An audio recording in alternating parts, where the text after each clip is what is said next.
الحمد لله رب العالمين والصلاة والسلام على سيد الأنبياء وسيد المرسلين وعلى آله وأصحابه أجمعين. أما بعد فأعوذ بالله من الشيطان الرجيم. بسم الله الرحمن الرحيم.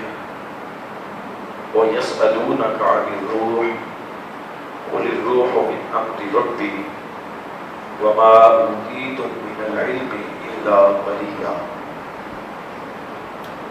صدق الله مولانا العظيم وصدق رسوله النبي الكريم الرؤوف الرحيم. إن الله وملائكته يصلون على النبي يا أيها الذين آمنوا صلوا عليه وسلموا تسليما. الصلاة والسلام عليك يا سيدي يا رسول الله وعلى آلك وأصحابك يا سيدي يا حبيب الله. الصلاة والسلام عليك يا سيدي يا نبي الله وعلى آلك وأصحابك يا سيدي يا نور الله.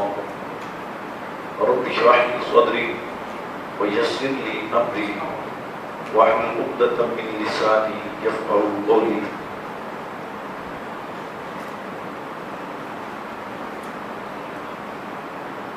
فلسفہ روح کے تعارفی مبادیات ازن رکھ کر تفہیمات قرآن و حدیث کے حوالہ سے یہ آج ہماری الحمدللہ تعالی 14ویں نشست ہے، جس کا موضوع فلسفہ روح کے تعارفی مبادیات. روح کیا ہے؟ روح کا انسان جسم کے ساتھ تعلق کیا ہے؟ روح کی حقیقت کیا ہے؟ صحیح بخاری میں حدیث مبارکہ ہے، حضور نبی پاک صلی اللہ علیہ وسلم نے واضح طور پر اس میں ارشاد فرمایا کہ روح کی حقیقت کے بارے میں گفتگو نہ کرو، کیونکہ ابن آدم کو روح کی حقیقت کے متعلق تمام علم نہیں دیا گیا. شارحین حدیث نے جو اس کی ایک وجہ بیان کی ہے وہ یہ ہے کہ روح کا معاملہ ایسا ہے کہ جب انسان اس کی بحث میں پڑھتا ہے تو اس کے ذہن میں مختلف قسم کے خیالات آئیں گے اور وہ خیالات ممکن ہے اس کو گمراہی کی طرف لے جائیں. اس لیے ہم اس کے تعارفی مبادیات یعنی کچھ متعلقہ پہچان کے حوالے سے جو چیزیں ہیں ان کو سمجھتے ہیں. میرے اور آپ کے سامنے سورہ بنی اسرائیل کی وہ آیت مبارکہ جس میں فرمایا کہ وَيَسْأَلُونَكَ عَنِ الرُّوحِ قُلِ الرُّوحُ مِنْ أَمْرِ رَبِّي وَمَا أُوتِيتُم مِّنَ الْعِلْمِ إِلَّا قَلِيلًا. اے حبیب، وہ آپ سے آ کر روح کے متعلق سوال کرتے ہیں تو فرما دیجئے کہ روح امر ربی ہے، میرے رب کا امر ہے. وَمَا أُوتِيتُم مِّنَ الْعِلْمِ إِلَّا قَلِيلًا، اے لوگوں تمہیں اس کے بارے میں بہت تھوڑا علم دیا گیا ہے. یہ قرآن کریم نے روح کے حوالہ سے ایک بنیاد فراہم کی. جب ہم دیگر احادیث اور آیات قرآنیہ کو دیکھتے ہیں تو ہمیں روح کی جو ایک تعارفی حیثیت سمجھ آتی ہے وہ یہ ہے کہ روح ایک ایسا جسم ہے کہ جس کی ماہیت اس جسم محسوس کی مخالف ہے. میرا اور آپ کا یہ جو جسم ہے یہ جسم محسوس ہے، جس میں آنکھیں ہیں، ناک ہے، کان ہے، چہرہ ہے، انسان کی پوری باڈی ہے، یہ جسم محسوس ہے. اس جسم محسوس کے مخالف ایک قوت ہے، ایک طاقت ہے.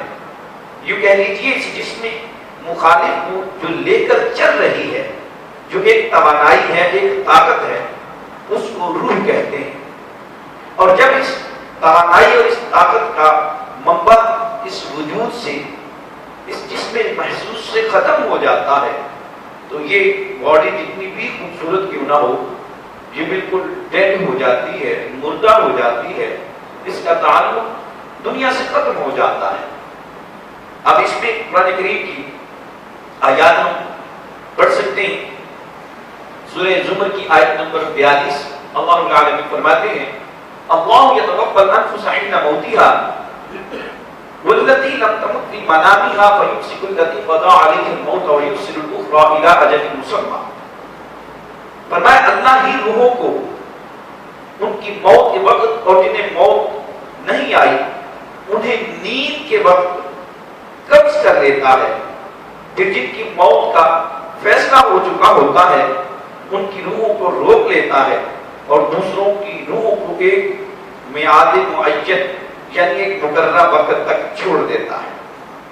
آپ سو گئے، آپ کی روح جو تھی وہ آپ کے جسم کا ساتھ چھوڑ گئی اور پھر وہ جہاں جہاں گھومے گی، جس جس انداز میں گھومے گی، وہ آپ کے جو خیالات تھے ان کو لے کر چلے گی، اور وہ خیالات جو ہیں ایک خواب کی شکل میں آپ کے سامنے آتا ہے، اور پھر جب آپ بیدار ہوئے آپ کی روح فوراً ایک سفر کر کے آپ کے جسم میں واپس آ گئی۔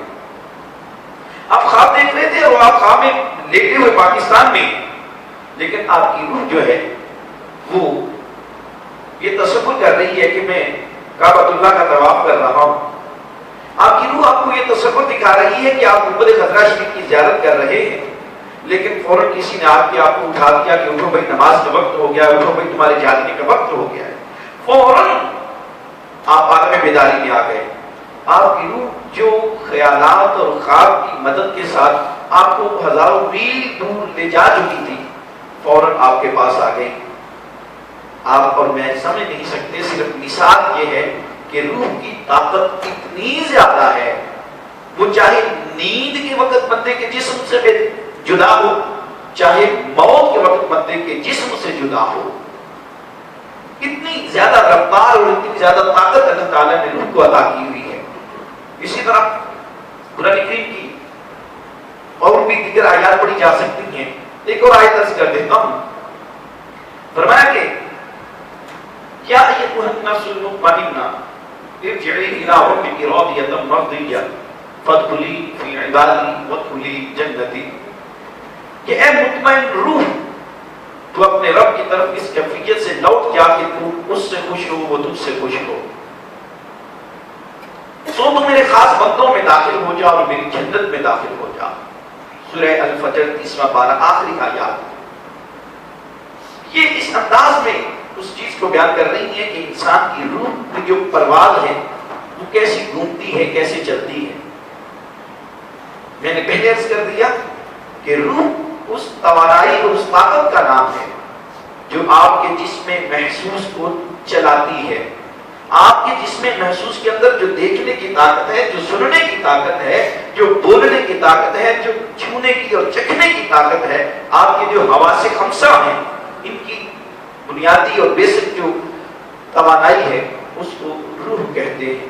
اب ہم اس میں صحیح احادیث کو دیکھتے ہیں۔ اللہ اکبر۔ حضرت ام سلمہ رضی اللہ تعالی عنہ سے روایت ہے، آپ روایت فرماتی ہیں کہ آپ صلی اللہ علیہ وسلم نے ارشاد فرمایا کہ جب روح قبض کی جاتی ہے تو آنکھ اس کا پیچھا کرتی ہے۔ روح جب قبض ہوتی ہے تو آنکھ اس کا پیچھا کرتی ہے۔ صحیح مسلم کی یہ حدیث نمبر 920 ہے۔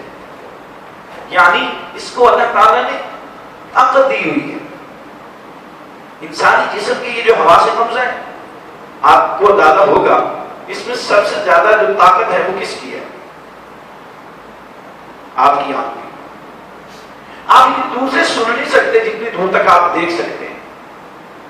آپ اتنی دور سے کسی چیز کو چھو نہیں سکتے، کسی چیز کو چکھ نہیں سکتے، کسی چیز کو محسوس نہیں کر سکتے جتنی دور سے آپ کی آنکھ دیکھ سکتی ہے۔ میننگ دیر بائی مطلب اس میں یہ ہوا کہ حواس خمسہ میں جو سب سے زیادہ طاقت والی چیز ہے وہ کیا ہے؟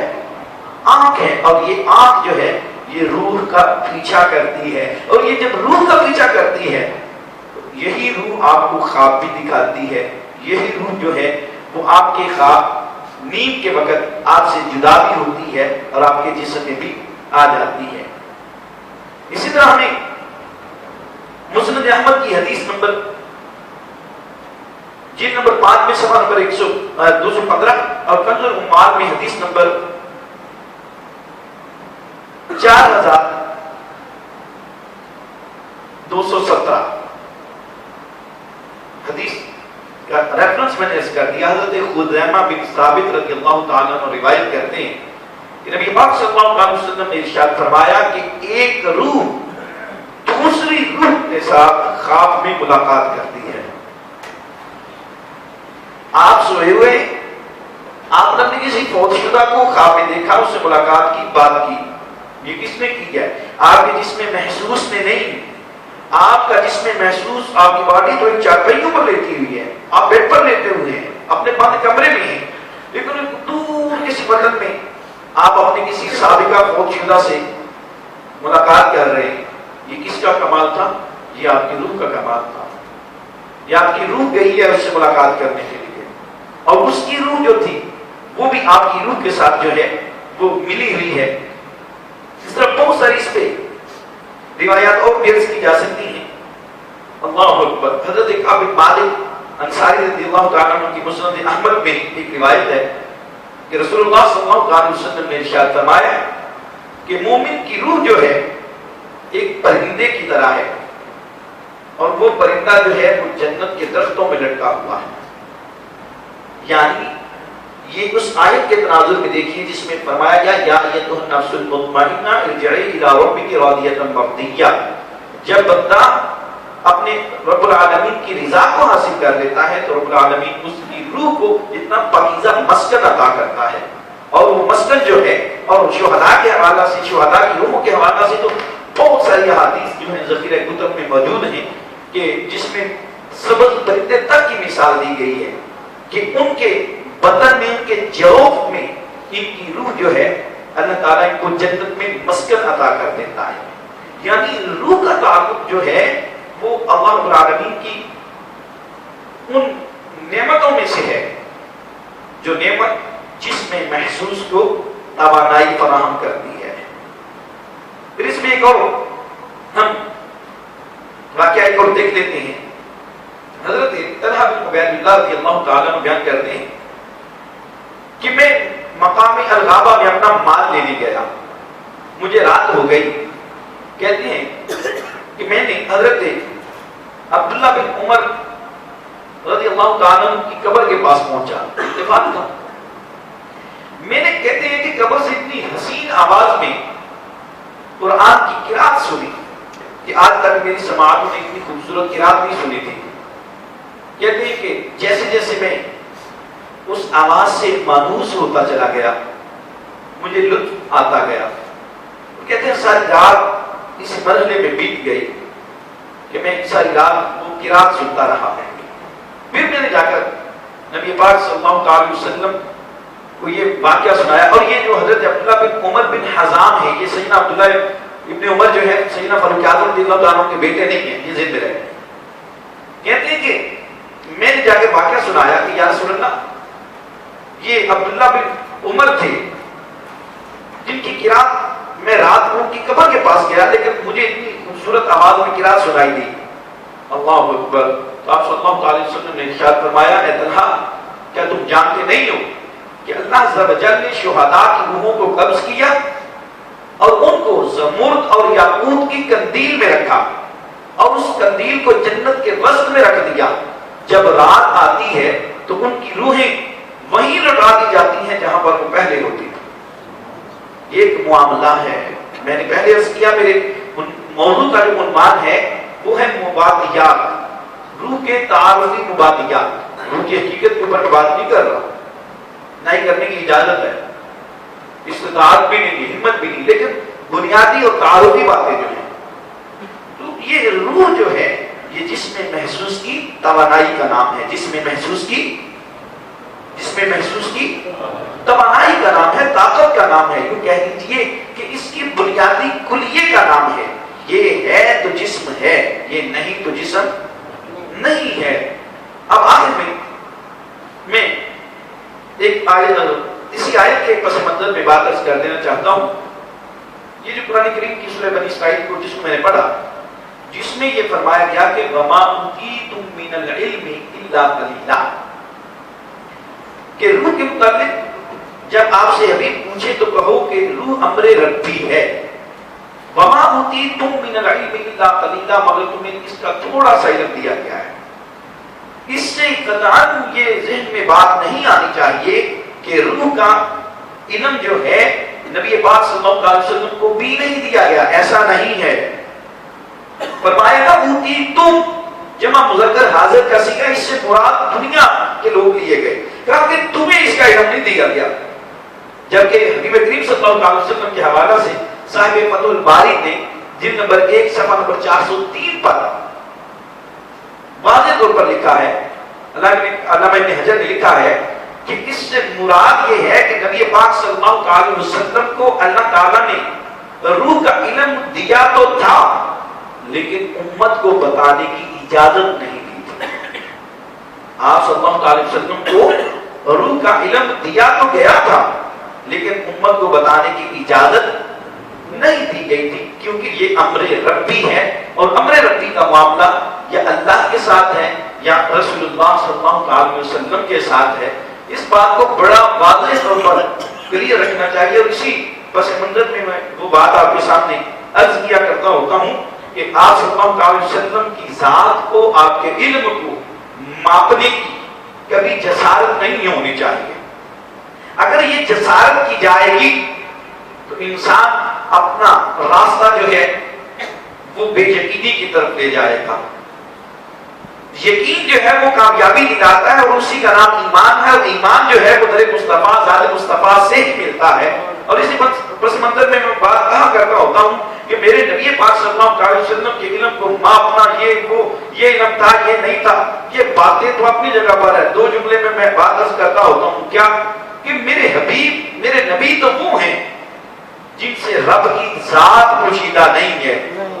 جن سے رب کی ذات پوشیدہ نہیں ہے، ان سے دنیا کی کوئی بات کیسے پوشیدہ ہو سکتی ہے؟